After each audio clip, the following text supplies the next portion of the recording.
Hey, y'all, it is Thursday, another episode of Late Night Vision Show, episode 262. Thank y'all for joining us. This is a podcast all about everything that has to do with hog hunting, coyote hunting, anything you can hunt at night. And I'm going to tell you, this week's show is not a review.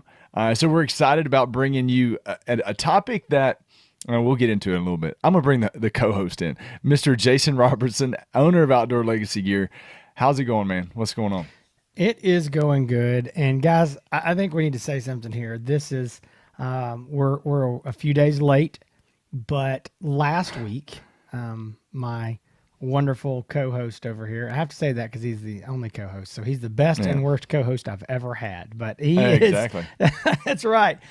He had a birthday and he is officially in the halfway mark of the 40s decade of his life. So happy birthday. Glad to see that you are still around here ticking for one more year. A little bit longer. You kind of gave it away because I was going to say 26 is going to be the best year yet, but you kind of spilled the beans on that. 26, yeah. I don't think anybody believes that. I'm going to say we'll get into a couple things. Thank you, Jason, and I look forward to your wife has scheduled a little a belated birthday getaway for me and you and the families and everything to run down to the coast for a few days next month. So I'm excited my about anniversary, all that combined into one big party. And I'm making myself feel better by saying it's my birthday, belated birthday party. But if it's your anniversary too, that's okay. Yeah, whatever. We'll tag along for your anniversary party. But anyway, we had a thank you. You know, when you get to be in your 40s and now in mid 40s, I am, just so y'all know, I am a little bit older than Jason. Jason's the young one of the show.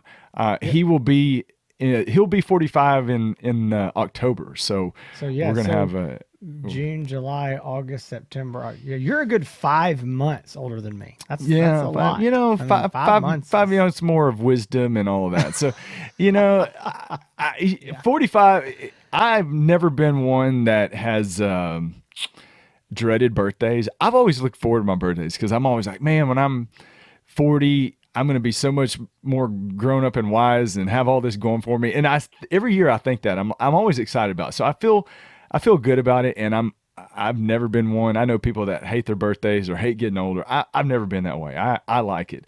I will say when you have kids, getting birthday presents from kids is very interesting. And it's never, I don't care.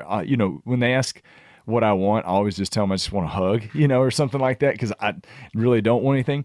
But it's funny, Jason, your kids are a little bit younger than mine, but my oldest, who is 15 right now, it's my birthday and she gives me a little bit of a side hug and happy birthday and then wanders off in the back of the house. That's about it for the birthday. Teenager. Very, very disinterested teenager, the side hug walk away. And that's fine. But my youngest, who is 11, she's still into, birthday gifts and I tease her. I'm like, man, I can't wait to get my birthday gift. I know it's going to be so good. Well, this year might have topped all the birthday presents I've got so far. She's really into painting. And she painted me, I've got it right here. She painted me this beautiful picture to remind me how old I am. So y'all, everybody, I get to hang this in my office for a whole year. It is a painting of the number 45. So how awesome is that? I couldn't see it, so I was wanting you to tell. So it's the number 45 painted. It is. It's kind of like a little camo background. The 45 is in like a bright green. That's awesome. Now, every year, you never know what you're going to get from a 11-year-old kid. Either it's going to be something in the bottom of their closet, something in the bottom of my closet they're going to re-give me that I already own, or a painting of your age on a canvas. So I'm going to have to hang this up there in the office somewhere. Whole year, y'all, 364, having more days that this painting gets to live here in the house before it. So do you get one for 46 as well? I'm just curious. Maybe. Oh gosh, I hope not. No, I love it. I don't know. Maybe this is a thing. Maybe we're going to keep this rolling on for as long as possible. Every year it's going to be a different number. But I had a very good birthday weekend. It started. So my actual birthday is Cinco de Mayo. So it is a party every year. I always wondered when I was younger why everybody parties so hard on my birthday. I realized it had nothing to do with me at all. But we went out, had Mexican food on Friday, and had some margaritas to celebrate. Then Saturday we had some concerts that we went to with a big group of people up here in Tyler. The Red Dirt Barbecue and Music Festival. Got to see my favorite artist, Charlie Robison, and got to see William Clark Green. Got to see some other folks. So we had a good weekend. I also want to talk a little bit, just very shortly, Jason. Then we're going to get on to some optics that we've got to talk about here in a minute. But I want to talk a little bit about weight because a lot of people have asked me, a lot of people have asked you, and noticed that I have lost quite a bit of weight. I want everybody to know that I am doing, as far as I know, knock on wood, I hope to the Lord that I'm doing well. But I, about a year ago, started working out and kind of got into it and kind of got into enjoying running. Lost quite a bit of weight, about 50 pounds. So 45 on my birthday, I'm probably in the best shape that I've ever been. Check back in a year, I'll probably be 75 pounds heavier. but right now I'm feeling good, living good, working out. Just really, it's more of a mental thing than really a physical thing at this point. But it just helps me wind down. But anyway, thank you all for asking. Thank you for your concern. Well, guys, if but y'all I'm see fine. me running, you need to Something's follow chasing me. Something's chasing me. That's what I always thought. Yeah. It's something is chasing me. So no, I always thought that's that good. too. Yeah. But anyway, that's thank good. you all. A lot of people wish me happy birthday on socials and all that kind of stuff. But anyway, so Jason, you've got some optics that we got a bunch of optics that we're talking about. We've got reviews that are coming up in the future. We've got things that we're in the process of testing. So as you know, every optic that we review on this show, we spend a lot of time with it. So we're getting video, we're out hunting with them. We don't just get an optic, open the box, and then do a review of it. So that's kind of why we do have these off weeks. Well, one of the reasons is because we like to change up the pace every now and then. We don't want to do a review every week, but also we've got to have time to continue to start testing this stuff. So Jason, you've got some stuff there. I've got something here. Show everybody what you got there in your office. Hey guys, this is really cool. I'm very excited about this. This is, look right here. This is the all new, not yet released onto the market, Pulsar Telos XP50 LRF laser rangefinder unit. This is the latest in the handheld versions of Pulsar's high-end 640 optics. I mean, guys, this is a legit unit. We have been getting some time behind it. Really like it. Expecting this to come out more in the summer, maybe June, July sometime of 2023. So we're we're very thankful that Pulsar USA sent us these units for, again, pre-release. Let us do some testing with them. There's some really cool features I'm really liking. I'm not going to, excuse me, got coughed up, choked up here. Hang on, man. Was too excited. There's some really cool features, some things excited to talk to you about when we do the review. I'm not going to give it all away yet, but this is a very nice, legit thermal monocular. So if you're looking for a high-end thermal monocular, great image quality, stay tuned for that. Now, when I say high-end, we got something that's even higher. You got all the cool toys, man. I'll tell you, they end up at your office first, and then they make their way over to mine. But that's right. Yeah. So this right here, you say, oh, it's a pair of mergers. Well, we've seen the mergers. Y'all have reviewed the mergers. That is true. But this, and I don't know if you can see it, this is the Merger XL50. This is the very first ultra high resolution.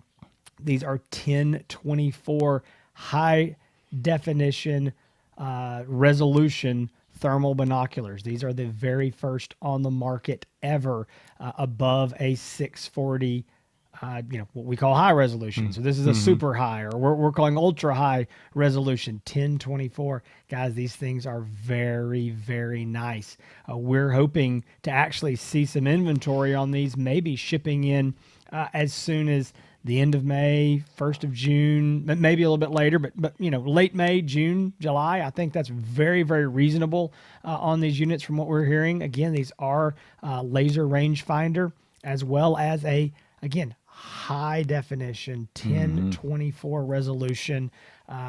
First optic by Pulsar above a 1024, and as far as we know, the first. Let's say this, at least on the U.S. hunting market, it is the first thermal binoculars, again, above a 640 resolution. So, guys, these things are legit. We're going to be talking about those very soon as well. We are taking pre-orders on both of these units. You can just call us at Outdoor Legacy, 877-350-1818. I think current pricing on the mergers for the XL unit is going to be $79.99. Pricing has not been set on the Telos yet, but we figure it's going to be somewhere in line with the Helion 2 XP50 Pro, but there is going to be a laser rangefinder on it, so maybe somewhat of an additional cost there. I think it'll be very similar to the Helion pricing, though. Yeah. So we also have coming up Ashley, our other salesman. He has the AGM Sidewinder 640. He's been testing, getting video. Jason's had it. I'll be testing it here very soon. That review tentatively, we're going to be doing that very soon. So just keep that in your back pocket because we'll be continue testing, but the review coming soon. I got in my hand, Jason, as you know, the Rico Pro. This thing is It's from iRay awesome. USA. iRay USA. This is the Rico Pro 640 resolution with the optical zoom. It goes from 25 millimeter up to 50 millimeter. Been taking this out, having fun with it, getting a lot of good video. We'll be doing a review of that coming up here. I don't know, few weeks maybe. We're trying to lay out the schedule for all these reviews. Anything we're missing? We got the Telos, I just the want to Merger say XL. something real quick about that Rico Pro. Yeah. Guys, that's legit.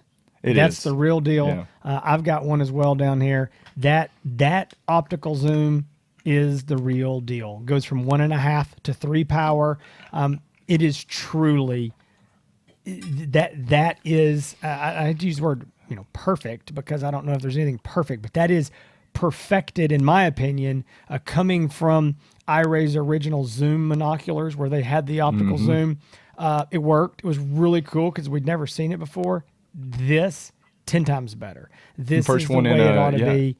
Unbelievable. We hope. I cannot wait to review that optic. We hope you. One of the things you said, and I agree 100%. Hopefully, this is the future. This is the only optical magnification optic in a scope form. Correct? I don't know. Of any other. It is as In a far scope as we form. know. And we have that unit in stock. I mean, we have those sitting on the shelf, ready to go. I believe it's $64.99, and that is a legit unit. So, guys, here's the deal. I'm sorry, Hans. Go ahead.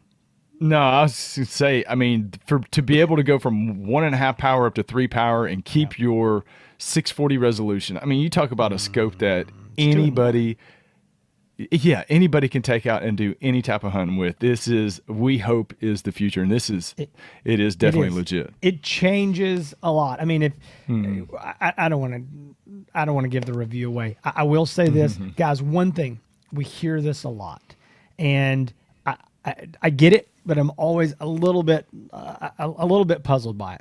But guys will ask on social media or send an email and leave a comment and say, when are you going to review the XYZ? Whatever it is, say the Rico. When are y'all going to review it? Man, I'm really interested in one, but I want to see your review. Like, I get it, but call us because you can get your one-on-one review. We're going to give you'll answer any question you've got. We'll give you all the same information. Hans, myself, Ashley, we can do that over a phone call. And it's better than watching our review because you watch it and you go, well, they told me a bunch of things that I didn't care about and they didn't answer this question and that question. You get your one-on-one personalized review. So if you are curious about any of these optics and you go, well, I don't know, may not review them for 2 months, call us. Because if we're using them, we can give you the review of them. We can tell you how they compare to maybe what you already own or what you're looking at. And so anyway, we'd love to have your business and would love to again, give you that one-on-one conversation and review. Also, We do have, here's some more stuff, Hans, I just thought of.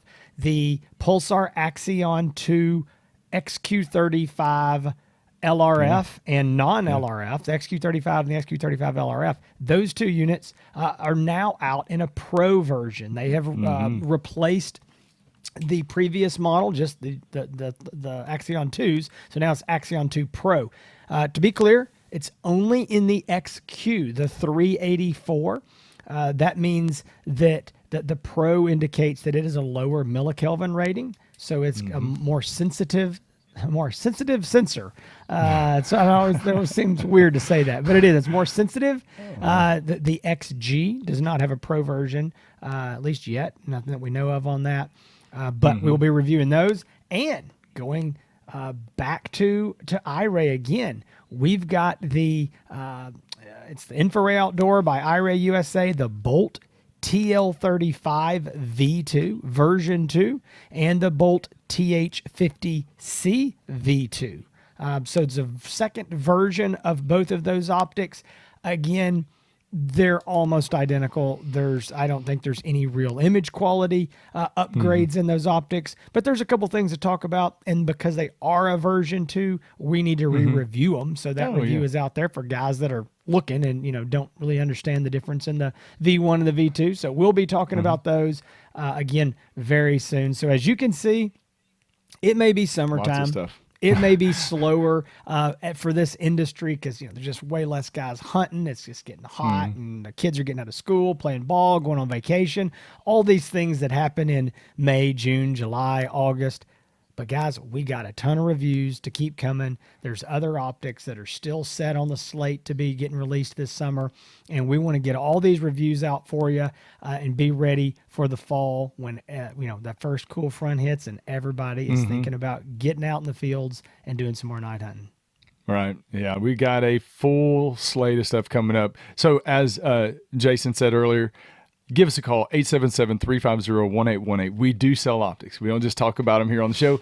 You can call us and buy directly. That's why the show is here. Full time. Right. Yeah, you can buy through us. Outdoor Legacy. Find the website, outdoorlegacygear.com, 877-350-1818. You can speak with any of us directly, myself, Jason, Ashley. You can talk to us, and we'd love to earn your business. But anyway, let's get on to the topic. Jason, people are going to see the topic of this video on YouTube or on their podcasts, wherever they're listening, and be like, man, this might be pretty controversial. But so the title that I thought of was, and I'm looking over it, Are Hog and Predator Hunting Tournaments Ruining the Sport? When I say the sport, I mean just overall night hunting that we're all involved in on a daily basis, as far as a business and as a hobby. But that isn't a title that I feel like I came up with.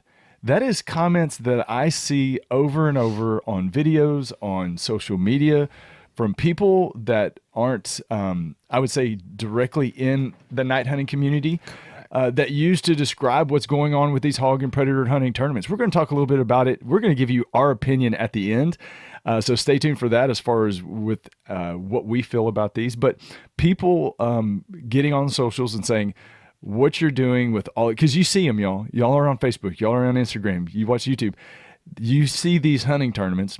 You see these hog hunting tournaments, these coyote, bobcat hunting tournaments. And people are going to these weigh-ins, and there's a trailer full of hogs, or there's a truck bed full of coyotes, or whatever.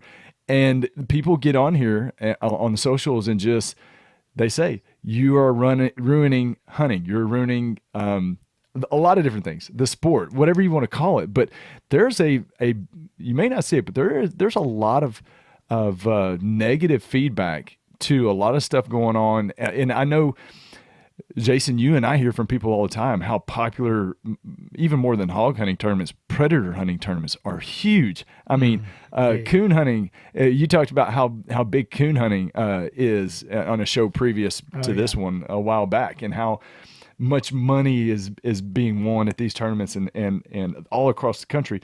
I mean, predator hunting tournaments are happening just about from ocean to ocean and from south to north. I mean, you think about it. Hog hunting tournaments primarily, obviously, in the south where it's going on, and it's done. and you correct me if I'm wrong, Jason, because we talked about the topic, but we didn't go deep dive into it. A lot of it is being done in the name of eradication and eliminating a problem. I don't think that we have to describe the damage that is done by hogs. Hogs are a big problem, Jason, in your and I area here in East Texas with not just with cattle ranchers, but with people that are, agriculture, growing crops. If you're, have a hay business, whatever, hogs do a lot of damage, and everybody knows that. And I don't think, we used to have to educate the general population many, many years ago, but I think everybody knows by now. Coyotes, coyotes are obviously a predator that prey on a lot of different types of animals, not just fawns, not just deer, not just rabbits and small animals, family pets. Unfortunately, we've got a dog that, we have a small dog that we have to watch whenever we let her outside, for coyotes and different things. And I get nervous when I see coyotes on camera around my house. So again, to go back, these tournaments are being held in the name of eradication, elimination of a problem. And to do that, by getting people involved and making it a contest, that's going to encourage people to go out and get more hogs, get more predators. Now, I want to play the devil's advocate on the side of the anti-hunting tournament people. And Jason's going to talk about the pro side of it. And then again, at the end, we'll tell our opinions of it. But this is going to be a shocker when you hear our opinion, I'm sure. And giving away all, don't give away it all. No. So I would say, I'll just say this. Hans has a PETA sticker on his Prius. That's I'm just going to leave it at that. So, Yeah. I'm pretty sure a Prius wouldn't even make it up my That's true. I've been up your driveway. Unless it's a 4-wheel drive Prius and it's got some mud grips. That's not going to happen after a rain. Exactly. So the first thing the argument against these hunting tournaments are going to be largely from, I think, anti-hunters, obviously. And it drives me crazy, Jason, why I get, even on my YouTube videos still, I get people that are anti-hunting that comment on my videos, tell me how terrible a human being I am and all this. But I can't imagine going to YouTube and watching videos of things that I hate, that I'm not interested in, just to leave comments about how awful. It's just not me, but not the type of person you or I am. We wouldn't do that. But anti-hunters, and it brings a lot of the people that argue against, well, let me back up. A lot of the people that argue against hog predator hunting tournaments, y'all, it might be a surprise, it is not all anti-hunters. I would say a big push from the anti-tournament people are from the hunting community themselves, probably even more than the anti-hunters. I mean, Jason and I call them ethical hunters, and I need to explain that because I feel like we all are ethical hunters, but there's a group of hunters out there, and a lot of times they're the big game hunters and stuff like that, but they feel, to them, ethical hunting is one shot, one kill. You shoot one animal, you clean every animal that you shoot, nothing goes to waste. There's another side of it, and this is going to get confusing. There's another side, I think, of the hunting community that are like you and I, that we feel that we are ethical hunters. We shoot to kill. We don't shoot to injure. We try to conserve as much as we possible. We try to take as much meat as we possibly can. But also, you and I and a lot of our listeners are living in ground zero of where this problem is. And I think a lot of these people that are against the hunting tournaments aren't necessarily living in areas where they're affected by hogs, in their front yard all the time.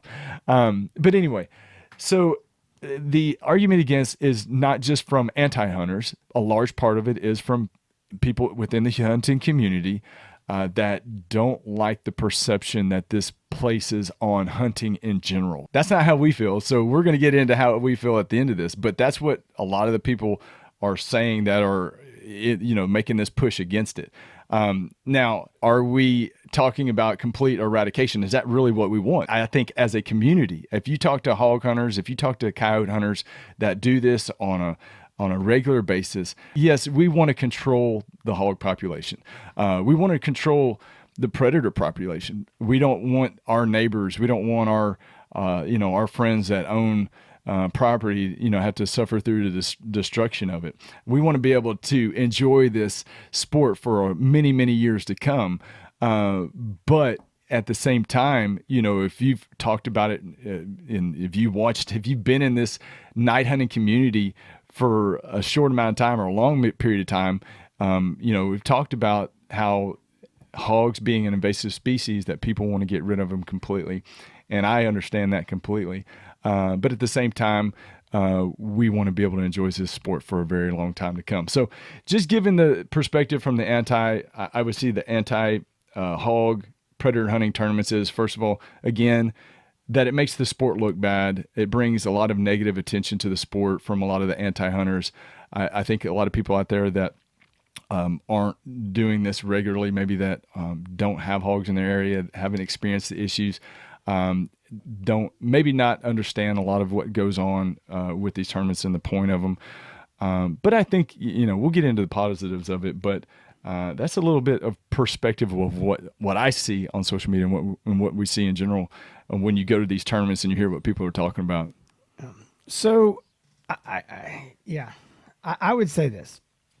I think when we're talking about the eradication of hogs, that is, I believe, the farmer's point of view most of the time. If they're not a hunter, and they're not wanting to do it for fun, they do want them eradicated because it is an invasive species. I don't think that there's, any farmers out there who are excited about fire ants. Hey, we don't want to kill them all. We want to keep a few fire ants. No, they want to kill them all. And it's a pest, and it is invasive, and it's not something that's always been here. And so I think that's understandable. They do nothing, and they cause destruction. I do think when it comes to coyotes, I'm going to use a big word that I don't use much, but ecosystem. I do think they're part of that. I'll be honest with you. As someone who is concerned about the coyote population and it getting too much, and again, I've got cows and I've got dogs and I've got kids and I've got animals and I've got pictures on my drive, my asphalt drive coming down through the woods to my house, coyotes up there crossing the road. I'm talking 50 yards from my chicken coop and the corner of my house. This is getting to be a little bit much because they're there every night playing in my yard. All right, we got a problem. I need to do something about this. So I do have those concerns. At the same time, as long as they're not out there, getting to be too close to the house or too many, I actually don't mind having some coyotes around because I know that I can go down there and throw out a dead hog or throw out the carcass that's left over from cleaning a deer, and they're going to eat it. And they're actually going to do me a favor. They're going to clean this thing up, and hey, it's the circle of life. I'm okay with that, So I see a healthy balance of still having that animal around. I know some people in some areas will say, hey, the coyotes, they're just decimating our white-tailed deer fawn population, and so we've got to control them. Hey, I get that. Exactly in my specific location where I'm at in my area, I'll be honest with you, we can't kill enough does. We've got an overpopulation, so if the coyotes get in there and hit a few, I'm not going to lie to you, I'm not completely upset about that. And there's some guys gasping right now. But again, I kind of see that as a little bit of balancing out. And I do think that as hunters, we can help manage that. We don't want an overpopulation of anything. We don't want an overpopulation of deer, of coyotes, of anything. It needs to be managed. And there is a myth, and the myth is that nature, it just can have a perfect, ecosystem, and that's not necessarily true. Things can get out of whack, and that's why I believe that as humans, we're here to help manage that. So, with that said, the hog deal, this is touchy, and I get it because I can see both sides of it. As a hunter, man, I want a few hogs to hunt. I want just enough. I don't want them tearing up my pasture out here. Okay. But as a hunter, it's pretty fun to go out there and shoot some hogs, take the kids, and let's be completely honest about it. This is our livelihood. I mean, I own a business that sells optics to guys who are going out and shooting hogs, and Hans relies on that, and Ashley relies on that, and Michaela and Angela in the office, and so we have multiple families that rely on that. So it would be short-sighted and silly for me to say, oh yeah, we want every single one of them gone. But at the same time, I see the flip side of that as a landowner. I get sick and tired of having to go out there and disc or till or drag and fix what they've torn up. So I can completely see the guy who goes, I'm not a hunter or I'm not a hog hunter. I don't care anything about them. They are invasive. Kill every single one of them. And so if that farmer calls you out to his place and says, hey, I got a group of 12 hogs, I want them gone. He's not thinking, well, leave a sow and a boar so they can breed and come back. No, he says kill them all. And you know what? I don't blame the guy. So I say, hey, go for that. But I do understand the flip side of it, where a lot of us say, hey, these tournaments are just killing every single hog. And or I shouldn't say us, say some people say they're killing every single hog, and we don't want that. We don't want to eradicate. We want to control. Well, I mean, that's kind of up for debate, I guess. Do we want to eradicate or do we want to control? And so, again, though, let's go back to the point of it, the tournament.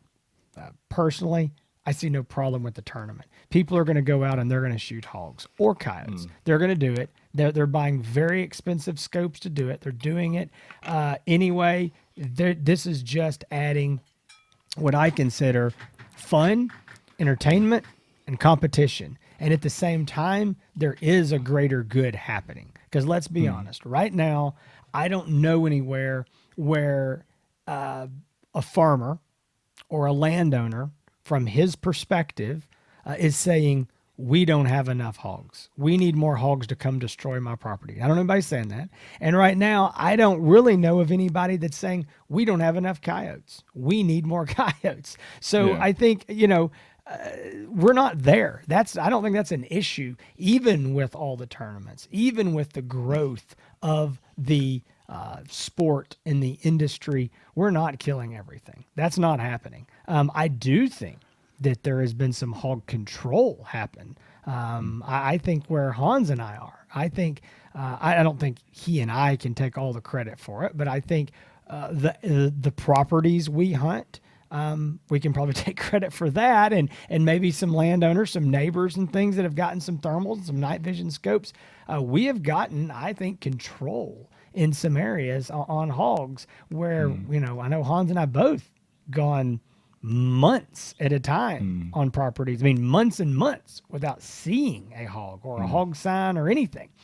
So I do think that there is some, some issues there. I think some good positive things about the tournaments is that it grows the sport. It brings more people in. And, that's one thing Hans and I have done on this show is we intend to educate people on night hunting, whether that's, we've talked about rifles, and calibers, and calls, and tripods, and bags and packs, and all sorts of things that we don't sell. Okay, calibers, whatever. So it's not just about, well, y'all are just doing that to make money. We do a whole lot of shows and a whole lot we spend a lot of time on things that we don't sell. So we're not doing it just for that. We are doing it to hopefully educate and bring more people in. And those guys may come into the sport and never buy a single thing from Outdoor Legacy, and that's okay. We hope that it is for the greater good of what we call the sport of night hunting.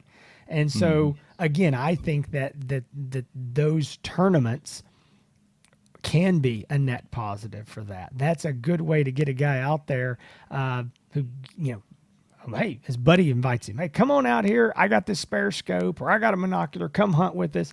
I think you're going to enjoy this and have a good time. And a lot of guys, you go out one time and look through a thermal or a night vision scope, and you can get addicted pretty quick. I've had a lot of guys over the years call and go, okay, I went out with my buddies, man. That's cool. I want to do this. I Yeah. want to get into this. So I think that is a good thing. And so again, there is two sides to this. I mean, we can see the negatives, and I understand that there can be a perception problem with the anti-hunters, but we're never going to please the anti-hunters. That's my opinion. So you don't try. We do need to be quote ethical. Now, what does that mean? Well, everybody has a different definition of ethics. There are people, as Hans talked about early on, that are in this hunting community, as we'll call it, that are way, way, way over on one side, and there's people way on the other side, and I probably don't agree with either one of them, but I'm somewhere in between there, and I think again everybody has to find where they're at on that scale and kind of decide for themselves. But again, I think there's positives with the tournaments. I don't see a big issue with it. The truth is, I think the tournaments, especially, well, not just especially, but hogs and coyotes, they sort of self-regulate. And let me explain that. Hans has got a tournament that up in his area used to be really big and a little bit north of him, I think. And it's a big tournament. And guys were bringing in trailer loads of hogs. Well, there's those hogs aren't in that area like that anymore. You can't kill Right. those number of hogs because again, there's been some control happen there. So what happens? There's way less guys just go to that tournament. Hans doesn't go to that tournament anymore. There's We've had tournaments lot- that they haven't redone. I mean, oh like y- that last year we had tournaments that nobody, we just didn't do it because nobody's seen any hogs. yeah, and as, so like we were. exact same thing. There's a gun shop up the road from me, and they've held hog tournaments for years. And it got to the point where people were killing hogs, just not as many, wasn't as much fun, so they quit doing them. Now they're doing predator tournaments. Well, why? Yeah. Because nobody was doing predator tournaments. That was not a common thing around here. There was a whole lot of coyotes. So now guys are coming in, and you know what? That's going to be a cycle. Those guys aren't out there trying to kill those hogs right now. And I can tell you what's happening because I'm seeing it.